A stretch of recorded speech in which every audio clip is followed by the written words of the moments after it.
There we go. Good evening, Dean. Dean Adams. Thank you ever so much for joining me tonight. The Irish champion from 2020 over 60 with a best time of 6.73 and 10.57 outdoors. You're the man of the moment, and you've just made the European Indoor Track and Field Championships, which comes up in a week's time. Congratulations on that, Dean. How are you? Thanks, Bash. Appreciate it. I'm very well for a busy week. It's nice to be sitting down chatting to you. Haven't seen you in ages, so yeah. No, I'm good where I'm at, and I know you're up in Belfast. You've been working with the Ulster Academy, and you're doing a great job there. I know I work with one or two of the athletes that you work with, and the feedback I get is that it's a really professional setup. The guys moving on a treat, so hopefully those guys are learning from your experiences. How do you find that? Yeah. I mean, so I went to Ulster University, living ages ago now, like 2000. I was there. I started 2008 and had the experience in that team till 2012. Then I did my masters, so I was there for another couple of years, and then started this job in 2017, I think. And I think there just wasn't there wasn't too much going on. Like there wasn't too much structure in terms of training and stuff like that. And I think with being the different campuses and everything, there wasn't too many times where people on, like, say, for example, the Jordanstown campus would meet the athletes on the Coleraine campus and things like that. So what we did was try to create a bit of a team environment, and we've had a few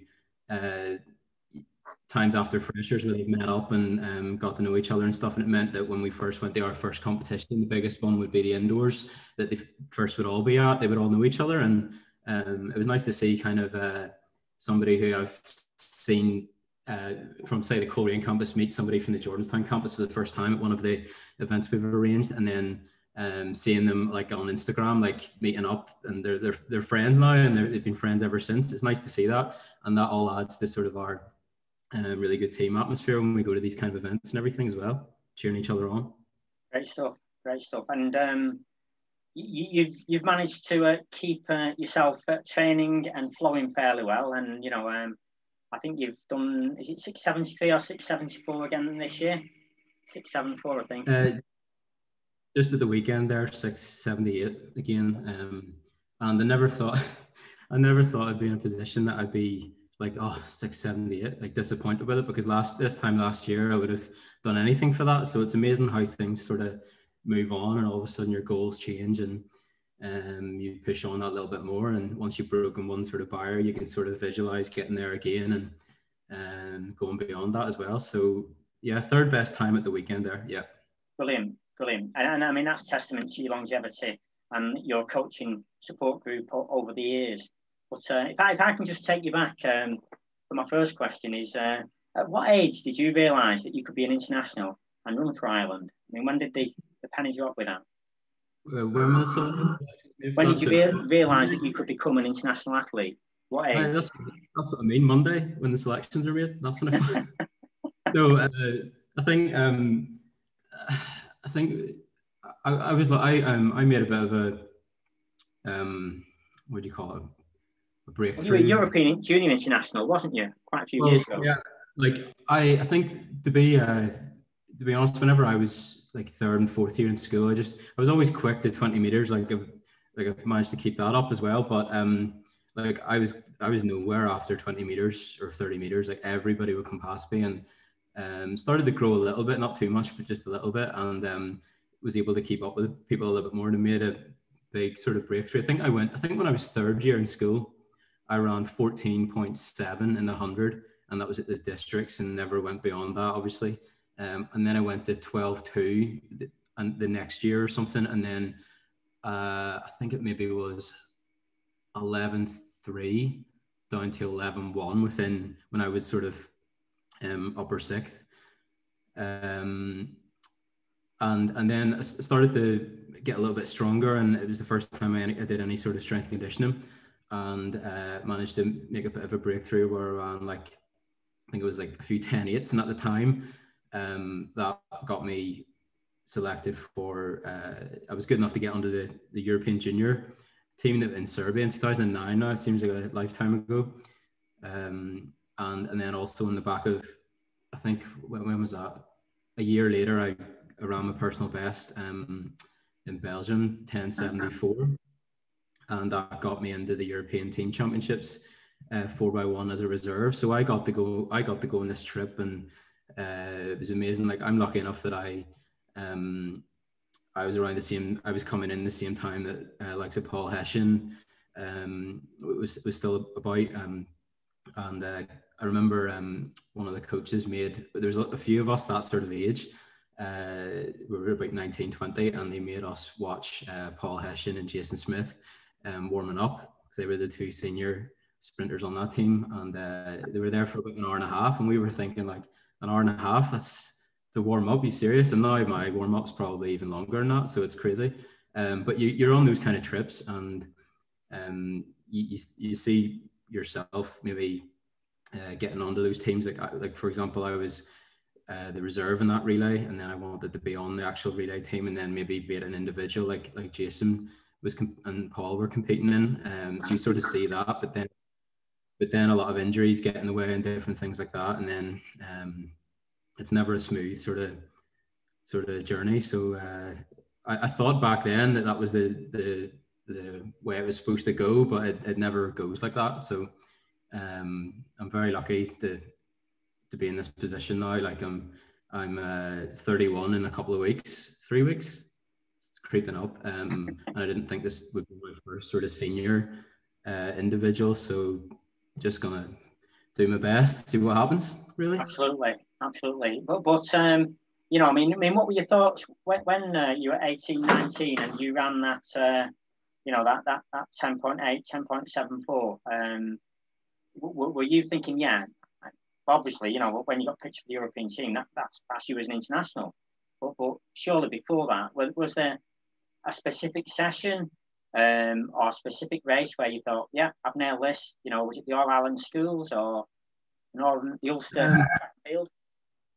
Well, I was always very fast, and if we go way back, like, I would have won like sports day in primary school every year, and that was like my thing. Like, I always won that race. But when I went to when I went to Larne Grammar School, I was very, you know, there was a lot of big guys there that when it came to sports day, like, and things like that, I would have, you know, I couldn't compete with them. Just, they were so much bigger, and even though I was more dedicated and all this, I got really frustrated that they wouldn't do any training but still beat me and stuff. And it wasn't until I got a little bit stronger and started doing hill training, actually, that seemed to sort me out for some reason back then.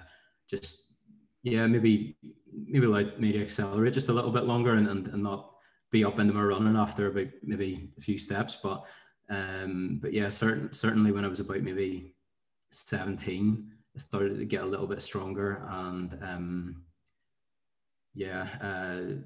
that really did help, and I saw a big breakthrough from that when I was about 17 or 18. I only got to the Irish schools in my final 2 years, and I never won the Ulster schools either. I was always sort of second or third, I think.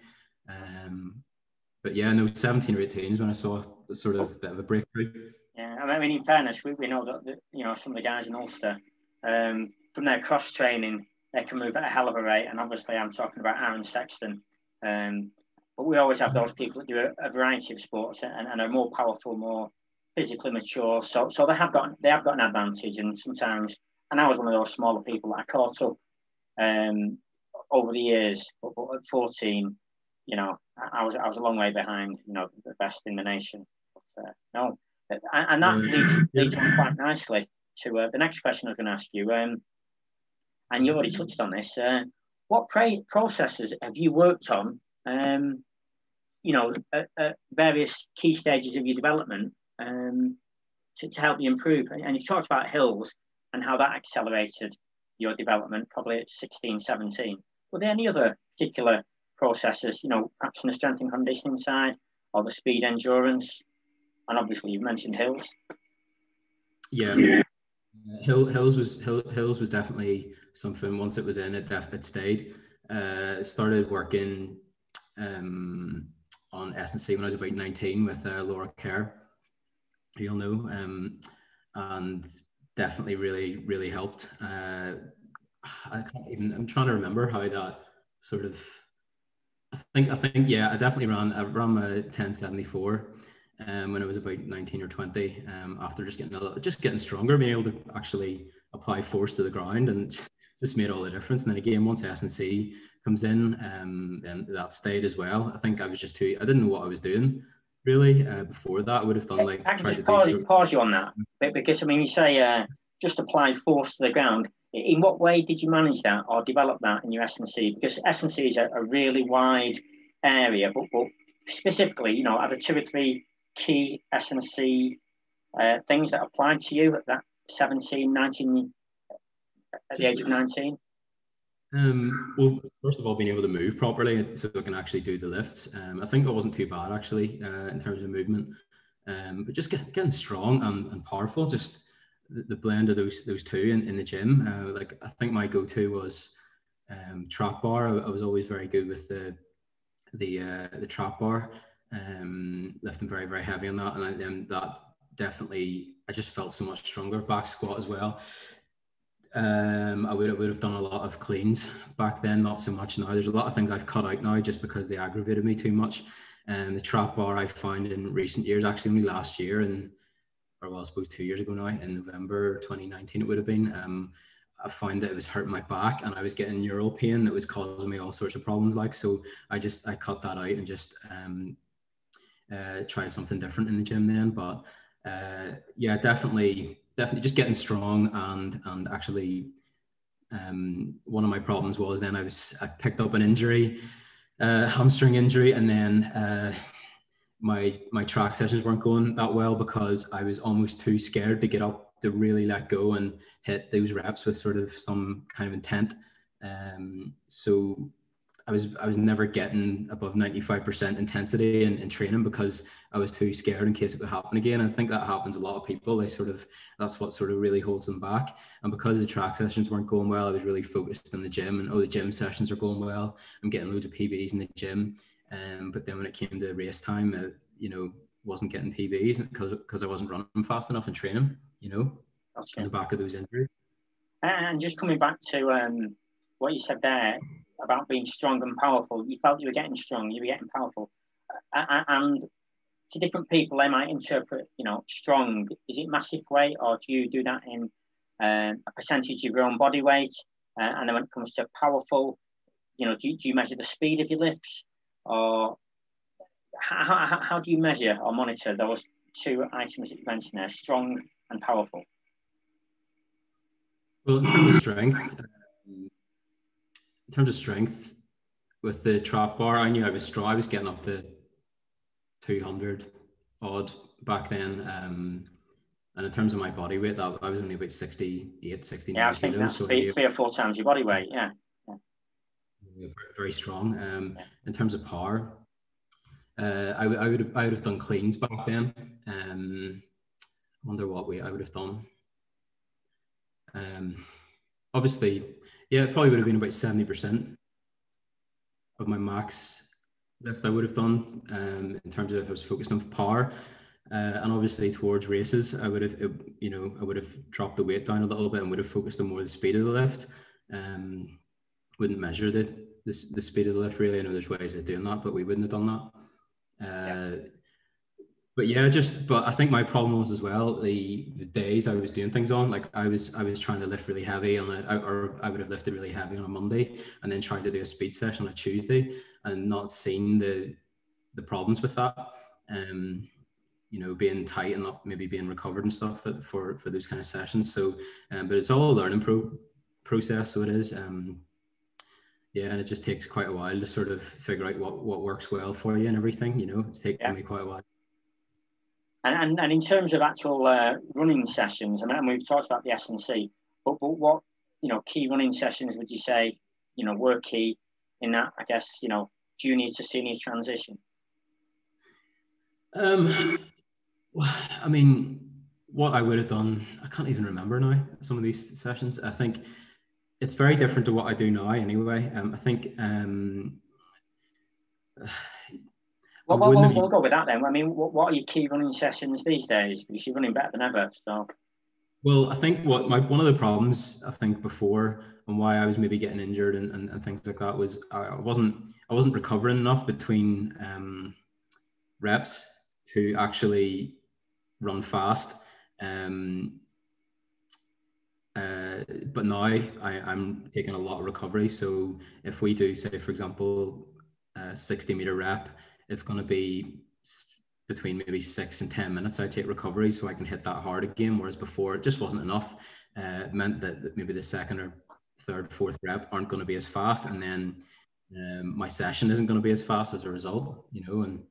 And what we do now is we time everything. So I'm very lucky that my coach has purchased Freelab timing gates. And I would actually keep a wee note on my phone. There's an app, actually, it's called Day One. I don't know if it costs maybe $1.99 or something, but I've used that. I think maybe Adam McMullen gave me that tip a few years ago.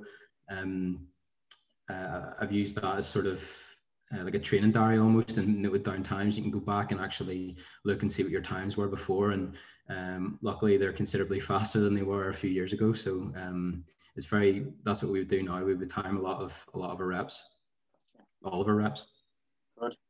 And yeah, with longer recoveries, because without the recovery, it's always a challenge unless you're a marathon runner. Yeah. I don't know. I can't remember who likened it to being like a cheetah, like lazing about. Like you see the sprinters lazing about, and then they get up to do like one like fast rep, and then they're lazing about again. Like might have been Ben Reynolds that maybe said that. I'm not too sure. I think in fairness, though, Dean, I've heard that the sprinters recruit something like 70 to 85% of their total muscles, whereas the endurance runners, they're only recruiting kind of 30% of their total muscles. Hence, when you work out, you're using them all. You take longer to recover. I thought it was just getting older. Maybe, I don't know. Definitely need the recovery. Like, couldn't do without it. If the performances are coming, who's to argue?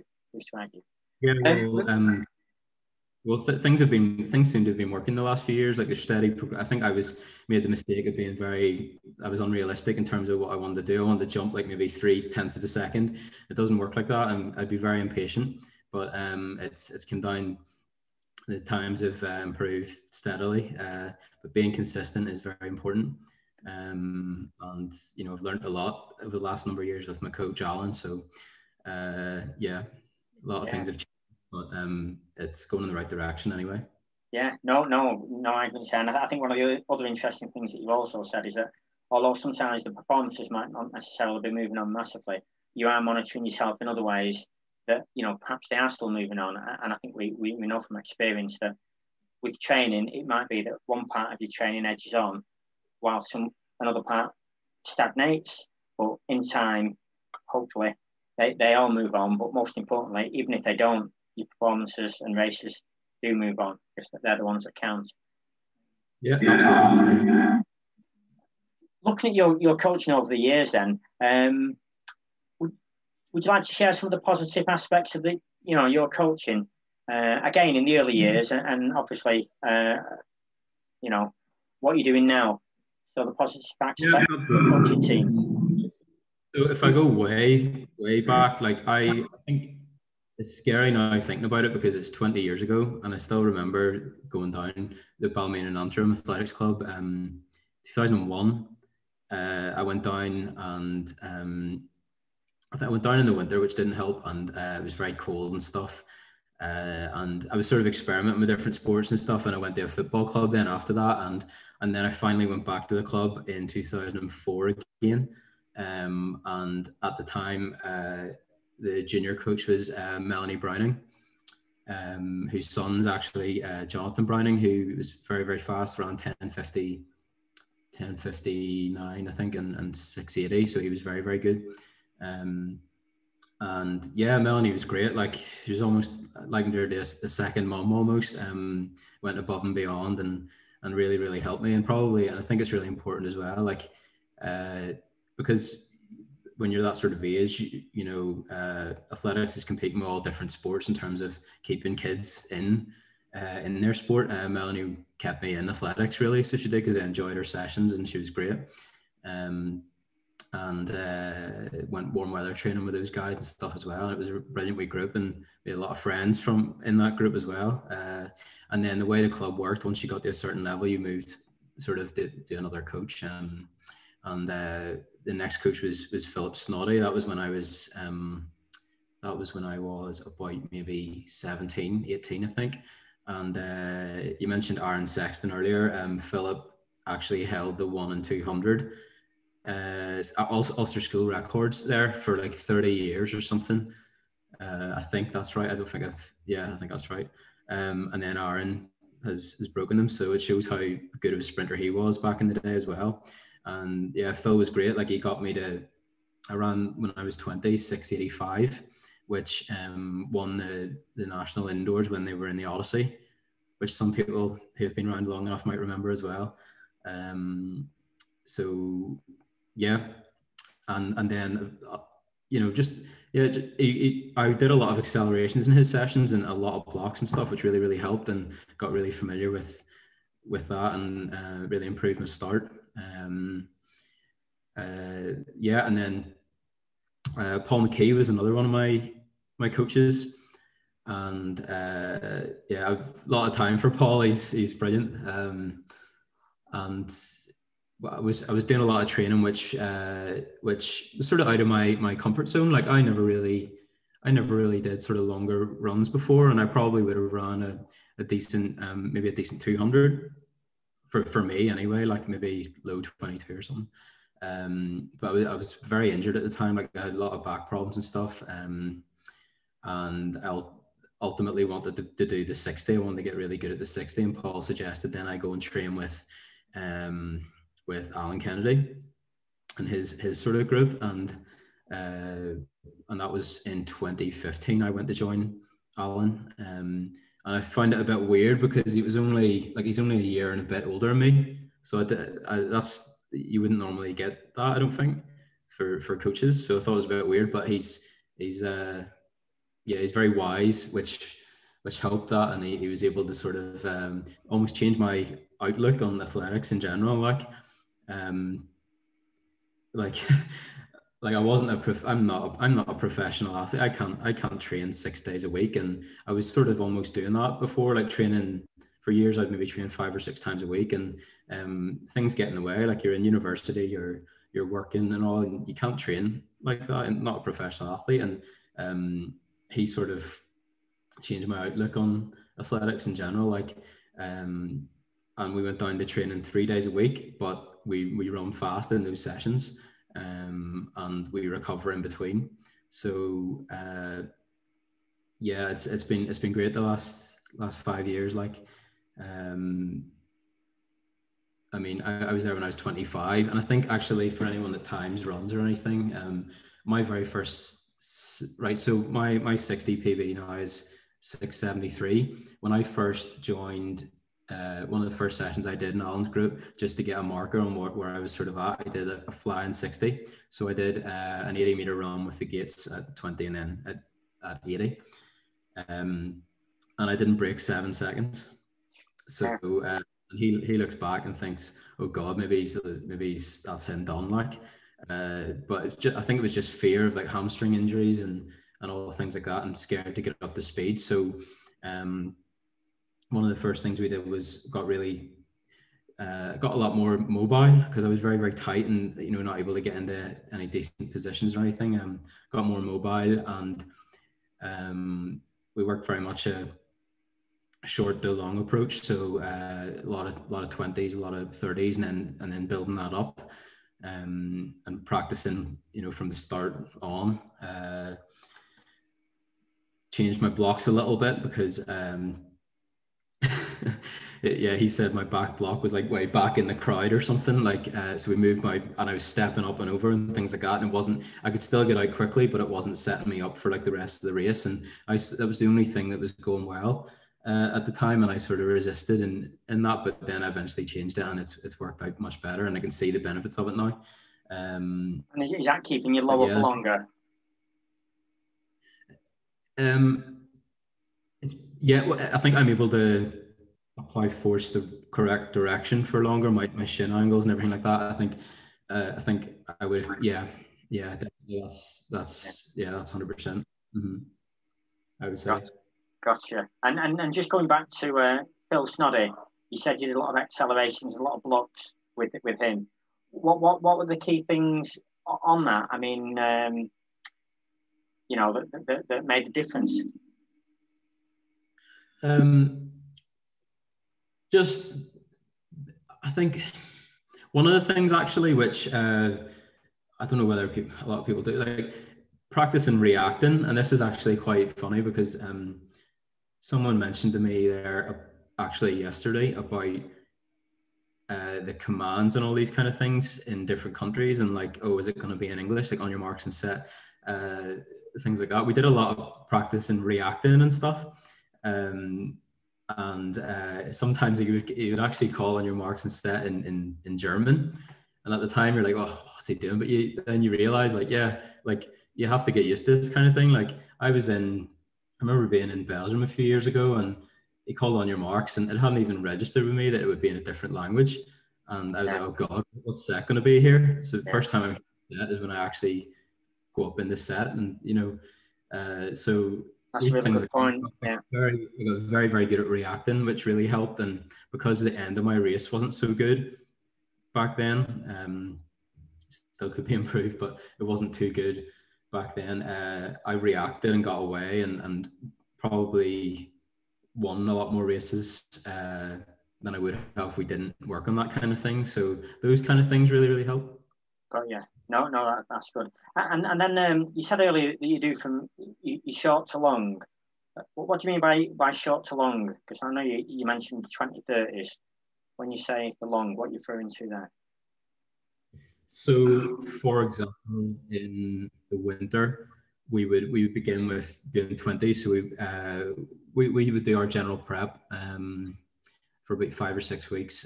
We would do hills. We would start off with 20s for say 1 week, then we go up to 30s, 40s, 50s. So we're getting practice at the sort of shorter distances first of all, and practicing all the positions instead of going straight to like a 50 or 60 or something more than that, where you maybe haven't done the work in the sort of shorter distances. So that's what we've always done. It seems to really work for me anyway.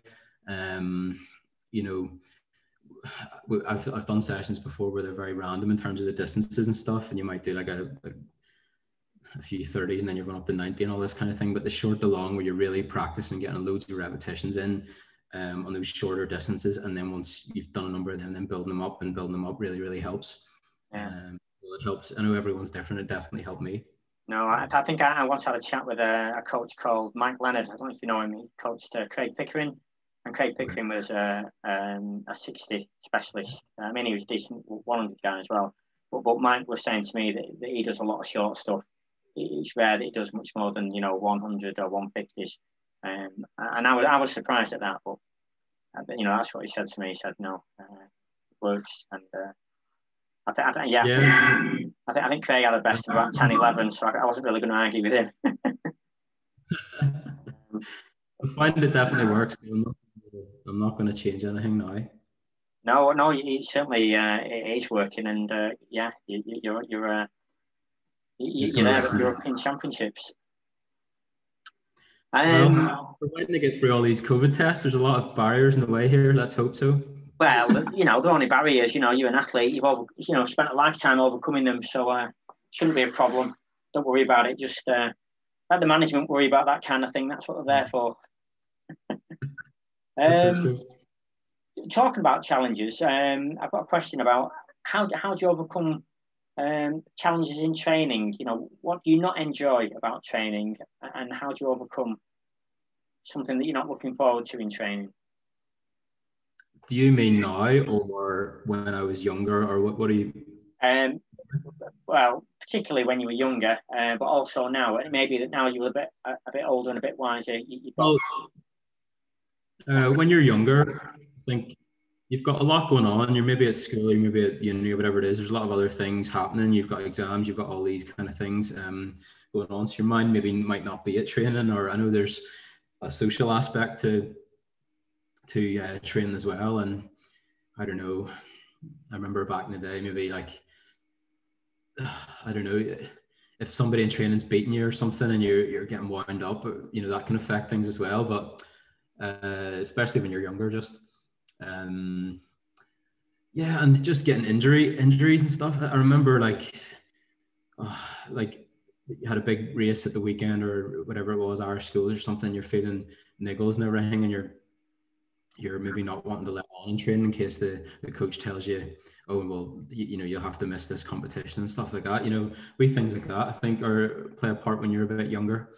Those are the kind of challenges, and maybe have an off day or something, and you think, oh god, I'm no good at this anymore. But it only takes it could be completely different in a couple of weeks. It only takes one session to sort of change your mindset with those kind of things, I think. In terms of now, the challenges I face when it comes to training is sometimes I'm better at it now, but sometimes arriving down and maybe having something in your mind that you need to get done afterwards or the next day, and what I'm a little bit better at now is maybe just parking that and saying, right,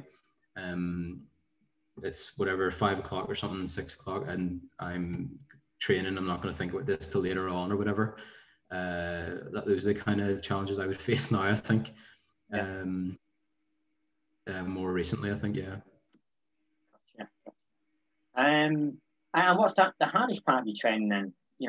What do you find the toughest aspect of your training these days and days gone by? Well, I think, let me see, toughest part of training.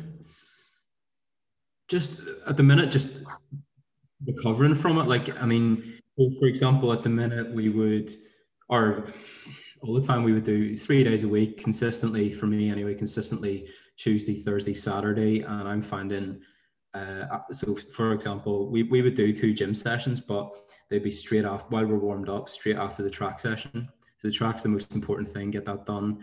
Then while we're warmed up, straight up to the gym and to get that done. I'm finding maybe because it's after work and because the session's quite long, you might be there for 3 hours. I find sometimes by the time I get dinner, by the time I get in, sat down, it's quite late, and I'm just zapped. So the thought of having to, if I was to have another session on the Wednesday, it wouldn't be productive. It would be, by the end of the week, I'm going to be zapped, I'm going to be fit for nothing. So that's where I'm able to recover on the Wednesday, go again the Thursday, recover on the Friday.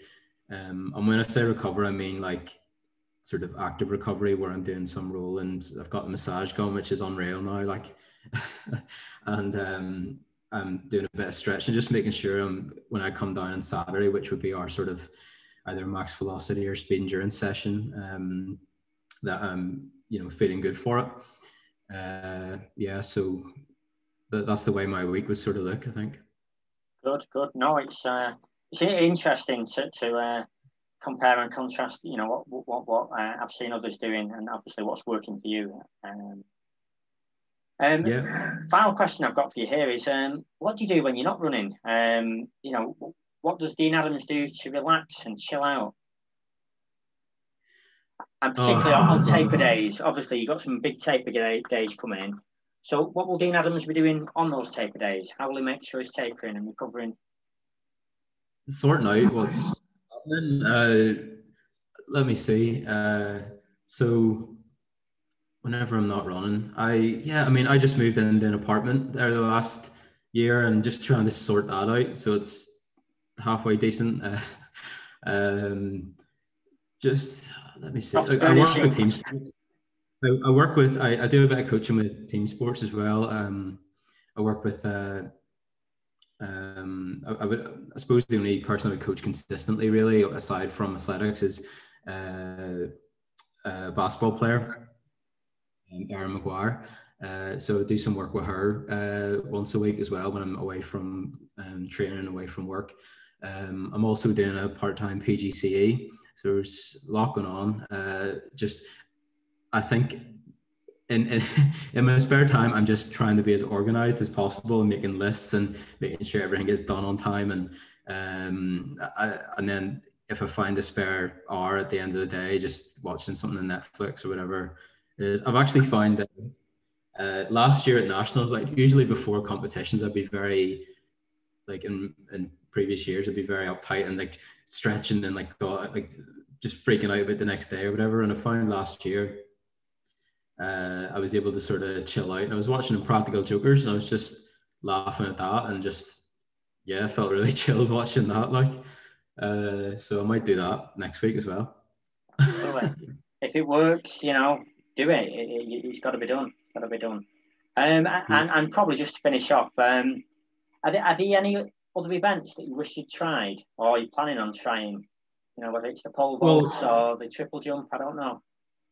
Well, I know you wanted to aim this talk at like clubs and everything, and I think so in terms of my coaching, I in my job I work with Athletics NI's Rising Stars, and in those sessions, each of the kids that come in, it's like maybe their first experience in athletics, and they come in and they do run and jumping and throwing. So it's very much a multi-event approach, and it means that they have more. It means they have the opportunity to maybe do more in the future because they've all these different skills. Whereas me, I've only ever done sprints, and it means that I can't really choose to do hurdles now, or shot put or something. I haven't those skills. It's much easier to learn when you're younger. So I definitely encourage younger ones to try different things, because who knows, like if I'd have done, well, maybe not hurdles, like I actually did do a hurdles race once when I was maybe 14. I finished second. Wow. But there was only 2 in it though. So. The one thing actually I've not asked you about, so I'll just pull this one up, is relays. I mean, how do you train for relays? What kind of sessions do you do to get ready for the relays? I've always really liked relays. My only Irish schools medal actually was in the relay. I'll show you. It's on YouTube. It's quite funny because my changeover, it's terrible. I go last and have to reel someone in, and I finished 4th in the 100 actually that day, and I was raging. So we won the relay. But yeah, so I've always done relays, and in terms of how to train for them, like practicing what you're going to be doing stationary first of all is important. Whether you're the incoming runner, outgoing runner, practicing what your role actually, knowing what your role actually is. So if you're the incoming runner, making sure that you present the baton, upright, whatever, so it's into their hand. If you're the outgoing runner, making sure you present a steady target to them. Practicing that stationary first of all, and then once you've nailed that, going into a jog, into some, even if you're on the straight, getting in pairs and practicing incoming into outgoing, and then actually working on where you're actually going to be doing it on the bend or whatever it is. I think one of the things that actually really helped me, so I was involved in relays before where like I've messed it up. I went too early and not trusted what I was supposed to be doing. We had a mark and I went too early just because of the occasion or whatever. But I was in a relay in the last few years, and for Northern Ireland and Leon, I was going third. It was actually Jason Smith into Leon, into myself, into Christian Robinson, my training partner.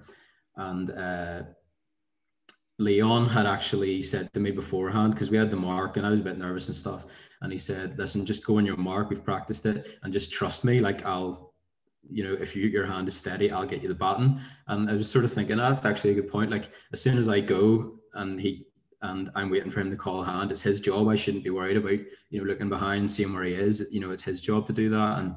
And he got the baton to me, as he said, like, and that really helped, sort of just trusting each other. And I think that's a good focus for relay teams, so because there's a lot going on, looking at the mark set, like, when to run and where the boxes are. And if you just focus on one thing at a time, like, and trust your whoever's running into you, or whoever you're passing the baton to, it really, really helps and leads to better times, I find anyway. Yeah, no, that's some really good pointers there for the coaches and for the athletes up and down the country.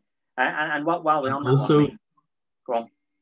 Carry on. Oh, sorry, no, I was just going to say, one of the scariest things ever, having to wait, as Leon Reid is hurtling down the back straight at you. It's very, very difficult. So I was pleased I managed to do that and go on the mark.